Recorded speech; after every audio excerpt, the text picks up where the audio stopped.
Hey Huskies, I'm Ruben with the Multimedia Lab, and I'm going to be introducing you to the Sony ZV-E10. I'm going to go over the kit and go over the menus and settings with you. By the end of this video, you should be able to confidently use the camera and make some beautiful imagery of your own. So in the kit that you'll be checking out is the camera, batteries, and a microphone. The setup is fairly simple. Here's the camera itself.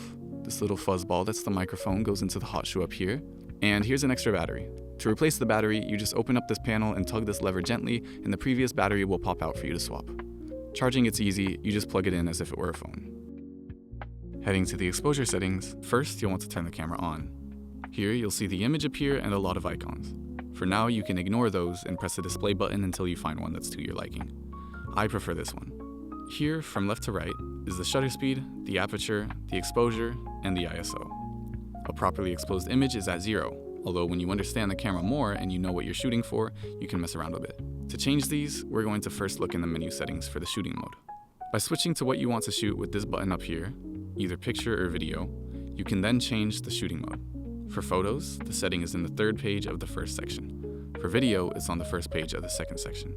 Shooting in auto will adjust them for you. Aperture priority allows you to change the aperture while the camera will adjust the shutter speed for you, and shutter priority is vice versa. Manual is the ideal mode to shoot in as it allows the user the most agency and freedom. After setting it to one of the priority modes or manual, you can adjust the settings. This front-facing dial will alter the shutter speed, while the dial on top of the camera will change the aperture.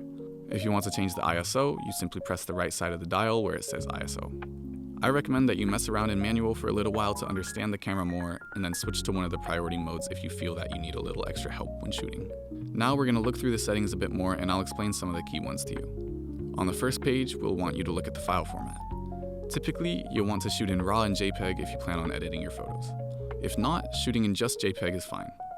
RAW images contain more data and allow for more edits to be made. It's a good idea to keep the quality, size, and ratio at the highest settings, because if you need to shrink the image down or crop it later, you can. When shooting video, this setting is in the next page and the formats are different, but you usually want to shoot in 4K or HD. For the record setting, you'll want to shoot almost always in 100mm, but whether you shoot 30p or 24p is up to you. 30p is smoother, but 24p is more cinematic. Think television versus a movie. Drive mode can also be useful when shooting photos. The main options here are single shooting, continuous shooting, and self-timer, but the others are interesting if you want to give them a try too. Next are the focus settings, which you'll find on the next page, and the main ones here are AFS and AFC. The S stands for single and the C stands for continuous. One is ideal for single shots, while the other is ideal for continuous shots. If you're shooting action, it might be helpful to use the continuous mode. Manual focus is also nice if you want more control over the focus. For the focus area, you'll probably want to keep it on flexible spot, which is a spot that you can move around with the dial, but you can change it if you'd like as well. You can also change a few of the autofocus settings for video only in this menu here. The transition speed and subject shift sensitivity will be important when recording as they alter how quick the autofocus will transition and how easy it will be for the autofocus to detect a new subject to focus on. We also have the peaking setting here, which can be incredibly useful when shooting with manual focus as it will highlight what's in focus for you. Next up, and my favorite, are the image processing settings. These will affect how your image looks and how they will come out in the JPEG. The white balance is incredibly important as it determines the tone of your entire image. For the most part, keeping it on auto will do the trick. However, if you're shooting a sequence of images or video, then you'll likely want to set the white balance manually so that it does not change midway through. If you'd like to experiment with the white balance, you can. I typically shoot auto and shift it down to and right to for a warmer tone. The creative style and picture profile are where most of the fun is. Here, you can change the way that colors appear in the image.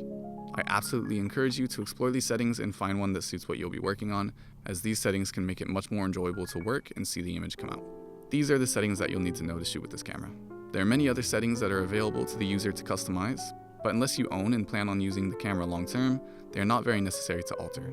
When you do own a camera and use it often, these settings can be incredibly nice to change to fit your experience and tastes, and they can personalize your camera and make it even more fun and meaningful to use. I hope that this video was helpful and look forward to seeing everything you produce.